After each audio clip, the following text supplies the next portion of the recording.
ہم شیعوں کا صرف اتنا قصور ہے، ہم 1400 سال سے صرف اس سچائی کی مار کھا رہے ہیں کہ ہم جس کا جو بنتا ہو اسے اتنی عزت دیتے ہیں، جس کی جتنی عزت بنتی ہے ہم اسے اتنی دیتے ہیں۔ جناب مریم معصومہ، طیبہ، طاہرہ، بتول، لیکن میری شہزادی کی آگے کچھ بھی نہیں۔ میں ابھی فرق قرآن سے واضح کر دیتا ہوں۔ میں قرآن سے سیدہ پڑھوں گا، پہلے سیدہ کی کنیز پڑھوں تاکہ پتہ چلے جس کی کنیز ایسی ہے وہ شہزادی کیسی ہے۔ بڑا آسان سا فارمولہ ہے کہ ان مولویوں سے پوچھو گے اگر سیدہ معاذ اللہ معصومہ نہیں تھی تو کیا آسیہ جنت میں ہوگی، مریم جنت میں ہوگی، حوا جنت میں ہوگی؟ مریم کو معصومہ کہتے ہو، نبیوں کی ماؤں کو معصومہ سمجھتے ہو، تو اگر یہ ساری معصومائیں جنت میں ہوں گی تو پھر نبی کی حدیث کہاں لے کے جاؤ گے؟ فاطمہ جنت کی عورتوں کی سردار ہے۔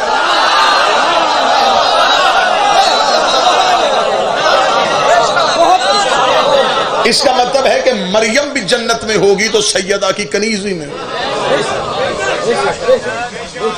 جناب مریم معصومہ تھی، بتول تھی، لیکن مریم بتول صغرا تھی، سیدہ بتول کبرا۔ مریم ہے چھوٹی بتول، زہرا ہے بڑی بتول۔ میں دونوں کی عصمت کا فرق واضح کرنے سے پہلے بتا دوں کہ بتول کہتے کسے؟ بتول تخلص نہیں ہے، بتول لقب بھی نہیں ہے، بتول عہدہ ہے، اور یہ وہ عہدہ ہے جو بندے نہیں دیتے۔ مثلا نبوت عہدہ ہے، رسالت، خلافت، امامت، ولایت۔ خدا نے مردوں کی دنیا میں 5 عہدے رکھے، خواتین کی دنیا میں عالم نسواں میں خدا نے کسی عورت کو نبی نہیں بنایا، کسی عورت کو خلیفہ نہیں بنایا، کسی کو رسول نہیں بنایا، کسی کو ولی نہیں بنایا۔ عورتوں کی دنیا میں خدا نے ایک ہی عہدہ رکھا، بتول، اور یہ اتنا بڑا عہدہ ہے، یہ مردوں کے 5 عہدوں کے برابر ہے۔ جو عورت بتول ہو جاتی ہے پھر رسول بھی اس کے دروازے پہ ہوتا ہے، امامت بھی اس کے دروازے پہ ہوتی ہے، اور بتول کوئی عورت اپنی عبادت کر کے بنتی نہیں، بتول اللہ بناتا ہے۔ میں لفظ بتول کی تعریف کروں گا تو اتنی لمبی تعریف ہو جائے گی کہ 1 گھنٹہ صرف لفظ بتول کی توضیح میں گزر جائے گا۔ میں ایک جملے میں لفظ بتول کی تعریف بند کرنے لگا ہوں۔ بتول کہتے کسے ہیں؟ شریعت میں جس مستور کو نماز کے لیے وضو کی ضرورت نہ ہو اسے بتول کہتے ہیں۔ اس سے اچھا بہتر ترجمہ نہیں کر سکتا۔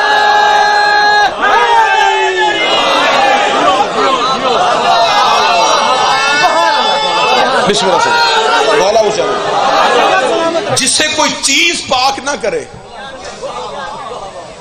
جو چیزوں کو پاک کرے۔ بتول ہمیشہ سے پاک ہوتی ہے۔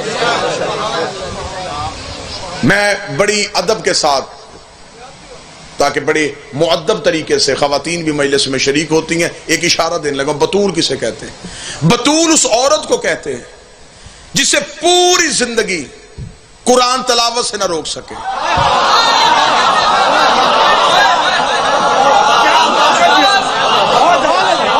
اس سے زیادہ لطیف جملہ نہیں دے سکتے، جسے پورا مہینہ مصلی عبادت سے نہ روک سکے۔ سنی بھائی بیٹھے ہیں تو میں اہل سنت برادران کی کتاب کا حوالہ دیتا ہوں، صحیح بخاری کا، باب کا نام ہے باب مناقب سیدہ۔ اس میں حدیث لکھی ہے کہ مدینے کی عورتیں اکٹھی ہو کے نبی کے گھر آئیں، اور ایک نبی کی زوجہ حضرت عائشہ سے آ کے انہوں نے کہا، تو بھی نبی کی بیوی ہے، زہرا نبی کی بیٹی ہے، تو بیوی ہو کے بتول نہیں۔ وہ بیٹی ہو کے بطول کیسے ہو گئی؟ جواب میں نے نہیں دیا، جواب حضرت عائشہ نے دیا، جو لکھا صحیح بخاری میں. انہوں نے کہا ما اقول فی حقها ولدت الحسن بعد صلاۃ الظہر و صلاۃ العصر. میں بتاؤں یہ بطول کیسے بنی؟ ظہر پڑھ کے حسن جیسا بیٹا دیا اور عصر کے لیے پھر مصلی پہ چلی گئی.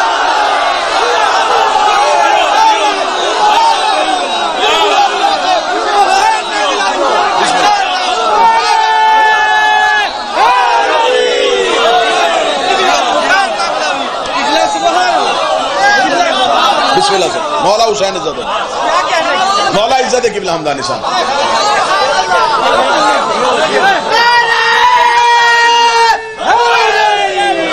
میں تمہیں بتاؤں یہ کتنی پاک ہے. ظہر پڑھ کے اس نے حسن جیسا بیٹا دیا اور عصر کے لیے پھر تکبیر پڑھ دی. جتنے سنی بھائی بیٹھے ہو تمہیں صحابہ کی قسم آج کی تقریر کے بعد ریسرچ کرنا امام حسن دنیا میں آئے کب تھے؟ 15 رمضان کو ظہر کے وقت. نہ بی بی کا روزہ ٹوٹا،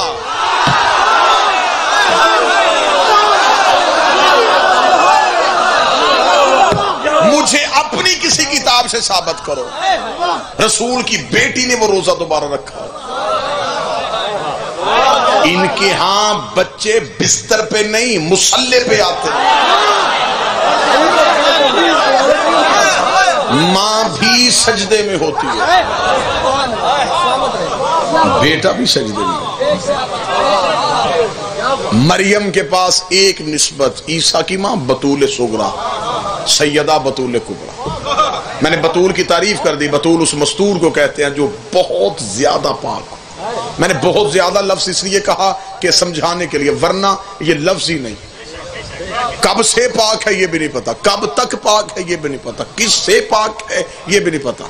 پاکیزگی کا منبع جو ہو اس سے بطول کہتے ہیں. یہ میں نے بتا دیا جی، جسے ایک لمحے کے لیے بھی نجاست نہ چھوئے. اب میں بتاؤں کہ مریم کی اور زہرا کی بطول ہونے میں کتنا بڑا فرق تھا. اتنا بڑا فرق بتانے لگا جتنا زمین اور آسمان کا فرق ہے. اور یہ فرق اتنا مشکل ہے کہ میں پہلے کہہ رہا ہوں اسے ہر بندہ نہیں سمجھے گا. جو بالکل متوجہ ہیں اور لفظ کے پیچھے دوڑیں گے وہ سمجھیں گے کہ جملہ کہاں جانے لگا. مریم کے بطول ہونے میں اور زہرا کے بطول ہونے میں فرق ہے. مریم ہے بغیر شوہر کے بطول. تو 4 بندے اٹھو جو اس لفظ کی قدر کرو. مریم ہے بغیر شوہر کے بطول، سیدہ ہے شوہر کے ساتھ بطول.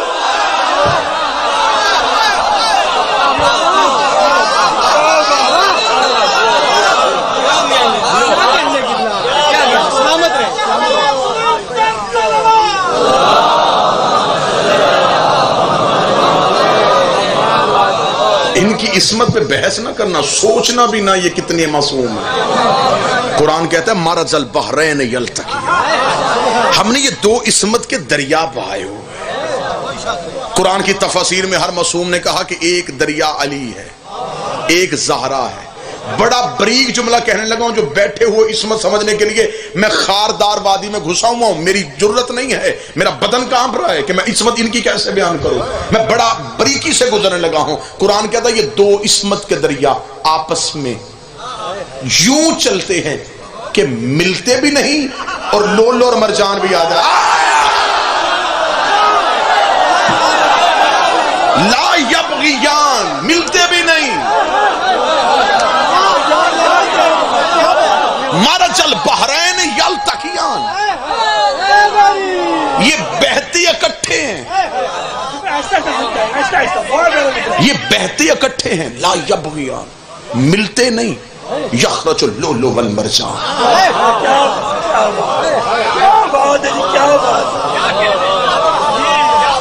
کبھی بھی انہیں اپنے ذہنوں میں اس برابری پہ نہ لے کے آنا. عقلیں زخمی ہو جائیں گی. جو عقلیں 14 کا پیچھا کرتی ہیں وہ زخمی ہو جاتی ہیں.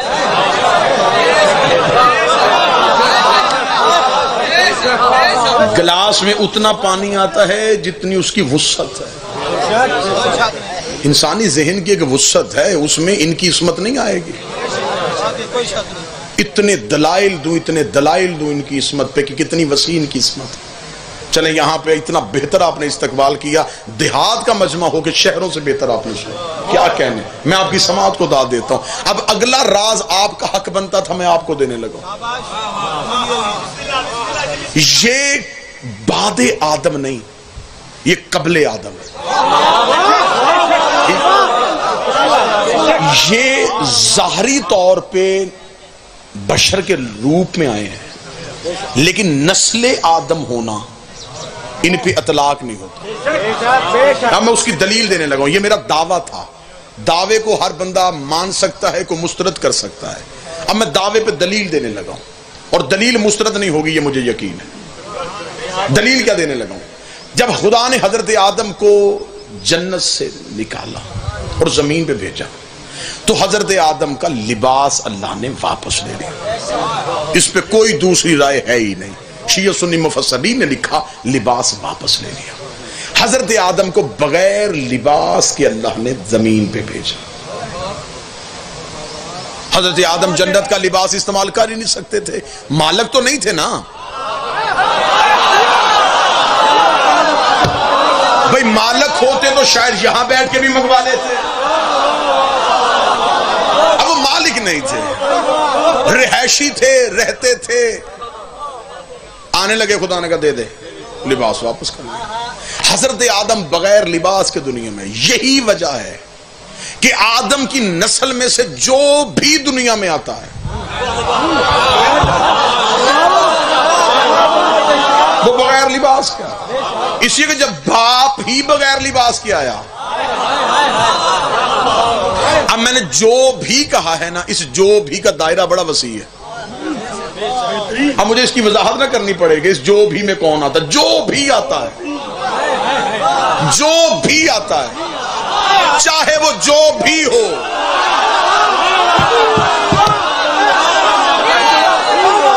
چاہے وہ جو بھی ہو، جو آئے گا وہ بغیر لباس کے آئے گا۔ بغیر لباس کے آنا اس بات کی دلیل ہے کہ وہ آدم کی نسل میں سے ہے۔ مجھے پاکستان کے کسی چوک میں کوئی مولوی آنکھوں میں آنکھیں ڈال کے بتائے کہ میرے 12 میں سے ایک بھی بغیر لباس کے نہیں آیا، میں اس کی دلیل دیتا ہوں۔ وہ مولوی کہے دلیل کیا ہے، اس سے پوچھے انہوں نے دنیا میں آ کے پہلا کام کیا کیا، وہ کہے گا سجدہ کیا۔ اس سے کہنا شرم کر، سجدہ تو بغیر لباس کے ہوتا ہے۔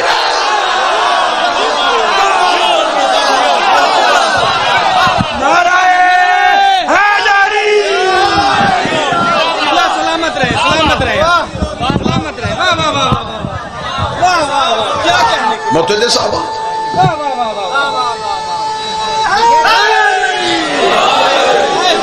یہ دنیا میں آتے ہی سجدہ کرتے ہیں۔ سجدہ تو بغیر کپڑوں کے نہیں ہوتا۔ اگر یہ لباس پہن کے آئے ہیں پھر یہ قبل آدم۔ مریم کا بیٹا معصوم ہے، لیکن مریم کے پاس عصمت کا اتنا ہی ذخیرہ تھا کہ ایک ہی بیٹا معصوم۔ زہرا کی عصمت کا دریا اتنا وسیع تھا، 11 بیٹے معصوم۔ ابھی زمانہ ناپ رہا ہے نا دنیا کی عورتوں کے ساتھ میری بی بی کو، تجھے پتا چلے گا، آنے دے زہرا کے بیٹے کو، خبر ہو جائے گی کہ مریم کی عصمت کتنی تھی اور سیدہ کی عصمت کتنی تھی۔ جب وقت نماز کا ہوگا تو مریم کا بیٹا بھی ہوگا اور زہرا کا بیٹا بھی ہوگا۔ اس وقت زہرا کا بیٹا کہے گا تقدم یا بنا مریم، مریم کا بیٹا نبی جو ہے اگلے مصلی پہ آ جا۔ عیسیٰ کام کے کہے گا میری جرت ہے کہ میں زہرا کے بیٹے کو نماز پڑھاؤں، میں کنیز کا بیٹا ہو کے زہرا کے بیٹے کو نماز پڑھاؤں۔ میرے 12ویں کے قدموں پہ عیسیٰ سر رکھ کے دنیا کو بتائے گا، اور جاہلوں عقیدے درست کرو، جس کا آخری بیٹا عیسیٰ جیسے نبی کے پیچھے نہیں پڑتا، اس کا باپ کسی امتی کے پیچھے کیسے؟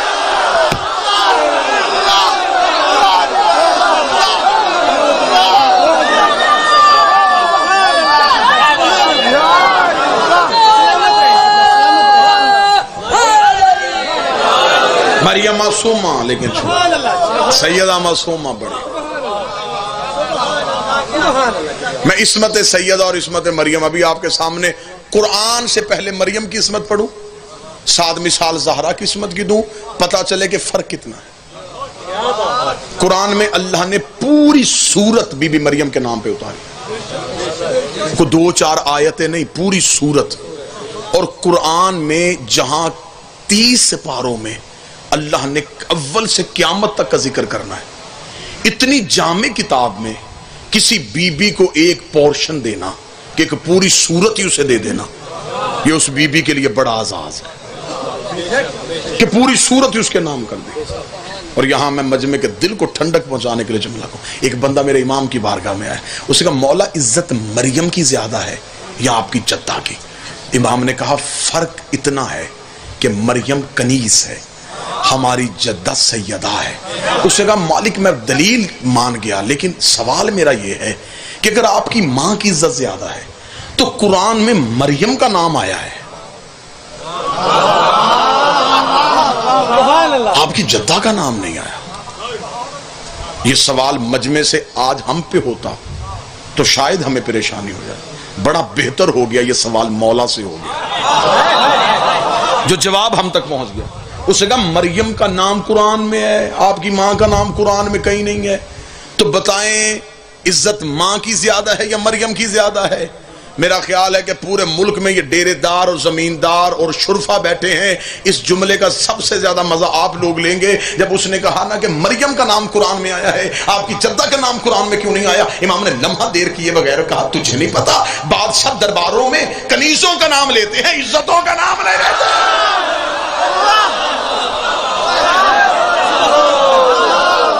کنیز کو نام سے بلایا جاتا ہے، عزت کو رشتے سے بلایا جاتا ہے. اس لیے خدا نے جب ہماری جدہ کا نام لیا، کبھی کوثر، کبھی لیلۃ القدر، کبھی سلسبیل، کبھی عزت کہہ کے، جب بھی بلایا لقب سے بلایا، نام اللہ نے بھی نہیں لیا. آج کی اس مجلس سے لے کے آخری سانس تک کا چیلنج دے رہا ہوں، کوئی مولوی مجھے قرآن کی حاشیے پر لکھ کے دے کہ حضرت عیسیٰ نطفے سے تھے. نطفہ ہوتا ہے باپ کا، باپ تھا نہیں. قرآن کہتا ہے عیسیٰ اللہ کا امر تھا. اب اسی مولوی سے پوچھو کہ جب میرا 12واں آئے گا تو عیسیٰ پیچھے کھڑا ہو کے نماز پڑھے گا. یہ کیسے ممکن ہے کہ جو پیچھے ہے وہ نطفے سے نہیں اور جو آگے ہے وہ ہماری طرح ہے؟ پھر فرق یہ ہے کہ پیچھے امر ہے، آگے اولے لا امر ہے.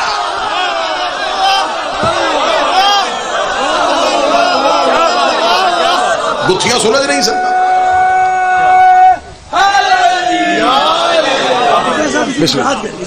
چلے میں انہوں نے کہا جی اس کی وضاحت کریں، جو میں اس کی وضاحت کر دیتا ہوں. چلے ہے پھر اب آپ کی ذمہ داری پہ میں وضاحت کرنے لگا.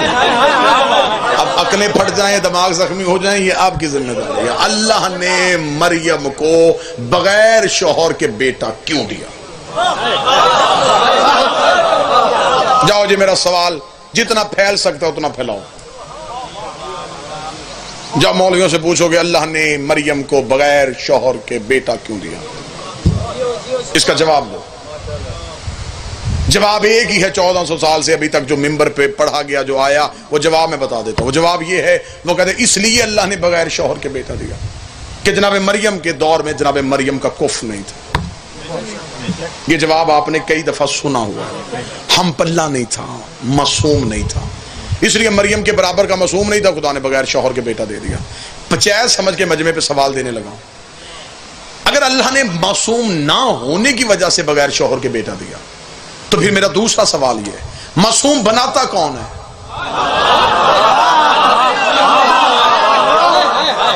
اللہ. تو یہ احتیاج مریم کی ماں کے لیے ہو سکتی تھی، جناب مریم کے لیے ہو سکتی تھی کہ کوئی معصوم ہی نہیں ملا اس لیے رشتہ نہیں کیا.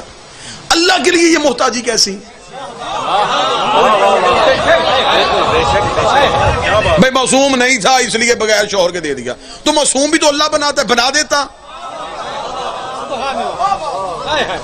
اب انہوں نے کہا ہے کہ وضاحت کریں، اب ذمہ داری ان کی ہے. اب میں پوری ذمہ داری ان کی لے کے ممبر سے حقائق پڑھنے لگاؤں اور گتھی سلجھانے لگاؤں، حقیقت آپ کے سینوں تک پہنچانے لگاؤں. اور آپ کیا سمجھتے ہیں یہ حقیقتیں یوں کتابوں سے پڑھ کے نکل آتی ہیں؟ دانتوں کو پسینے آتے ہیں سیدوں سے خیرات لینے کے لیے. میرے مالک بغیر شوہر کے بیٹا کیوں دیا؟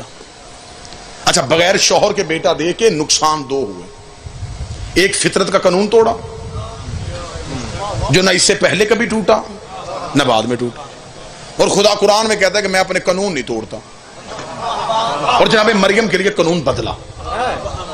اس سے پہلے ہوا ہی نہیں ایسا واقعہ کہ بغیر شوہر کے بیٹا ہوا ہو اور ماں بھی معصومہ ہو اور بیٹا بھی معصوم ہو. پھر اس کے بعد بھی نہیں ہوا. پہلا نقصان فطرت کا قانون ٹوٹا. دوسرا نقصان ایک مذہب وجود میں آ گیا جسے عیسائی کہتے ہیں. اگر عیسیٰ کا باپ ہوتا تو یہ مذہب تو نہ بنتا. یہ بنا اسی بنیاد پہ ہے. ان کے عقیدے کی بنیاد ہی یہ ہے, وہ کہتے بغیر باپ کی آیا ہے اس لیے اللہ کا بیٹا.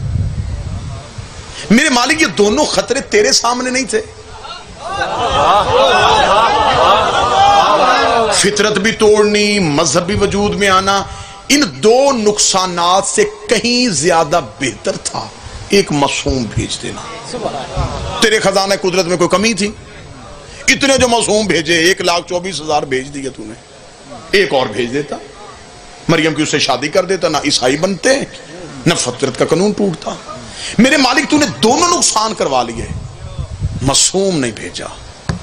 اب میں پڑھنے لگا ہوں راز اور سینوں تک امانت پہنچانے لگا ہوں. میرے مالک تو نے معصوم کیوں نہیں بنایا؟ خدا نے کہا مجبوری یہ تھی. اگر معصوم بنا دیتا, مریم کو بنا بیٹھا تھا بتول, بتول کی شادی اس معصوم سے ہو جاتی. قیامت تک وہ معصوم کہتا میرے گھر میں بتول رہتی ہے, میں بتول کا شوہر ہوں, میں بتول کا حاکم ہوں. خدا نے کہا یہ اعزاز صرف علی کے پاس ہے کہ اس کے گھر میں بتول رہتی ہے. میں نقصان برداشت کر سکتا ہوں, علی کی ہمسری برداشت نہیں.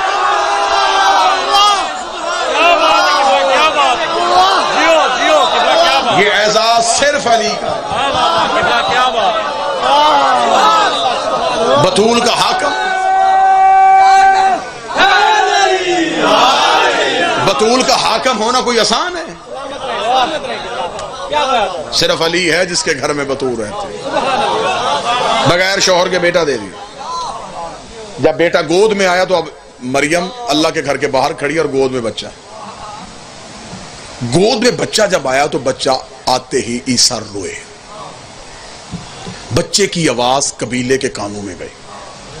کوئی ادھر سے دوڑا, کوئی ادھر سے دوڑا, کوئی ادھر سے دوڑا. یہ کیا؟ مریم کی قوم جناب مریم کو پارسا اور پاکیزہ سمجھتی تھی, اتنا کہ وہ مریم کی عزت کی قسمیں دیتے تھے. جس عورت کی عزت کی قسمیں دے رہے تھے وہی گود میں بچے کو لے کے کھڑے ہیں. ادھر سے لوگ, ادھر سے لوگ, ادھر سے لوگ. ایک ہی آواز آ رہی, بچہ کہاں سے آیا, بچہ کہاں سے آیا. اور خدا اتنا خالی کے کلام ہے کہ خدا نے پورا واقعہ لکھا کہ اس دور کے لوگوں نے آ کے, مریم کی قوم نے آ کے مریم کو جو تانا دیا نا, اللہ نے وہ تانا بھی آیت بنا کے قرآن میں لکھا. انہوں نے کہا مریم نہ تیری ماں ایسی نہ تیرا باپ ایسا, یہ بچہ کہاں سے آیا.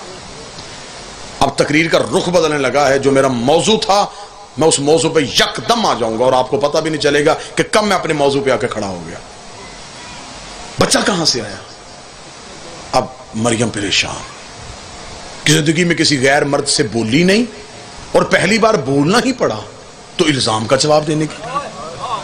بی بی مریم چپ ہے, دیکھ رہی ہے. وہی فرشتہ جس نے کہا تھا نا میں دینے آیا ہوں, وہ سامنے کھڑا تھا. قوم کو نظر نہیں آ رہا تھا, مریم کو نظر آ رہا.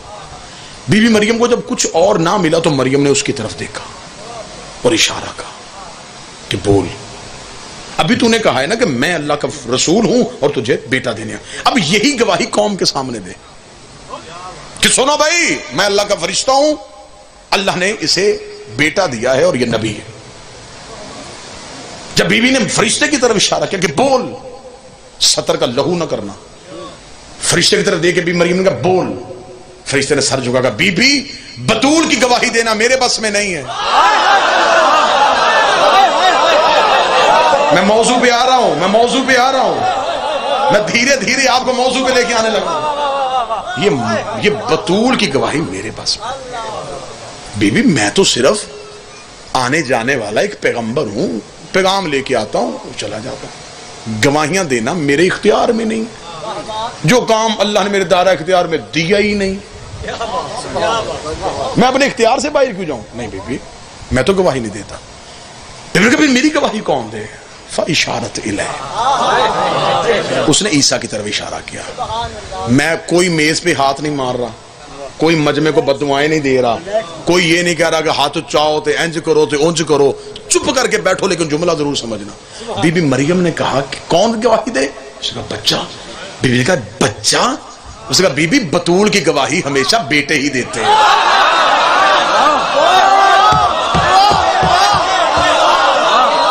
مولا حسین عزت عطا، بطول کی گواہی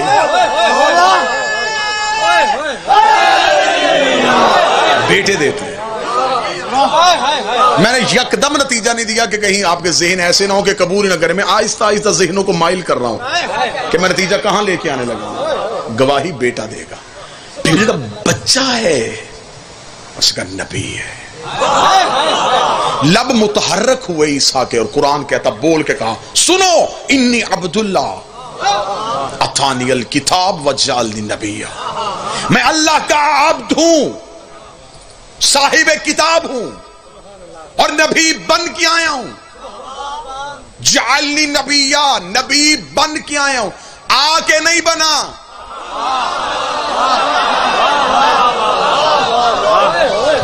بن کے آیا ہوں. عیسیٰ بول پڑے. اچھا قوم نے کہا تھا کہ بچہ کہاں سے آیا؟ حمدانی صاحب اگر حضرت عیسیٰ نے بولنا ہی تھا کہتے میری ماں طیبہ، میری ماں طاہرہ، میری ماں معصومہ، میری ماں بطول. ماں کا قصیدہ نہیں پڑھا، اپنی ڈگریاں گنوانی شروع کر دی. اللہ کا عبد ہوں، صاحب کتاب ہوں، نبی بن کے آؤں. اے حضرت عیسیٰ ماں کی گواہی دے. فرمایا چپ، میں نے اپنا بتا دیا، نہیں پتہ نہیں چل گیا کہ جو بیٹے نبی ہو وہ ماں معصومہ ہوتی ہے. جب میں نے کہہ دیا میں نبی ہوں تو پھر ماں پہ الزام کیسے؟ بادشاہ حسین کی عزت کا واسطہ میں نے محنت کی ہے. میرا ذاتی قتل ہو جائے تو مجھے اتنا دکھ نہ ہو، میری محنت کا قتل ہو جائے تو مجھے دکھ ہوگا. اتنی محنت کر کے میں نتیجہ لے کے آنے لگا ہوں، نتیجے کو ضائع نہ کرنا. ادھر جناب عیسیٰ بول پڑے. قوم نے دوسری بات ہی نہیں کی، قوم وہیں سے اترنی شروع ہو گئی. ہر کوئی واپس جانا شروع ہو گیا. کسی نے نہیں کہا کہ یہ تو اپنا تعارف کروا رہا ہے. قوم نے الزام نہیں لگایا. قوم واپس چلی گئی، قوم واپس گئی. میں اللہ کی بارگاہ میں گیا، میں نے سر سجدے میں رکھے گا میرے مالک رک رک رک. اے آئے تھے تیری پاکیزہ کنیز پہ، تیری معصومہ پہ، تیری بطول پہ الزام لگانے کے لیے اور واپس زندہ جا رہے ہیں. میرے مالک اس دور میں عذاب آتے تھے، ان کی شکلیں تبدیل کر، ان کے چہرے بدل دے، آسمان سے پتھر پھینک دے، زمین کو کہ پھٹ جا، ان پہ لعنت بھیج دے. انہوں نے تیری مریم پہ الزام لگایا. خدا نے کہا پوری لعنت آنے کے لیے تیار تھی لیکن میں نے روک دی ہے. میرے مالک کیوں روکی ہے؟ انہوں نے مریم سے معافی تو مانگی نہیں، بے شک معافی نہیں مانگی. انہوں نے مریم پہ الزام لگایا، مریم نے گواہ پیش کیا، انہوں نے مان لیا. جو بطول کے گواہ مان لے ان پہ لعنت نہیں ہوتی، جو بطول کے گواہ جھٹلا دے ان پہ لعنت.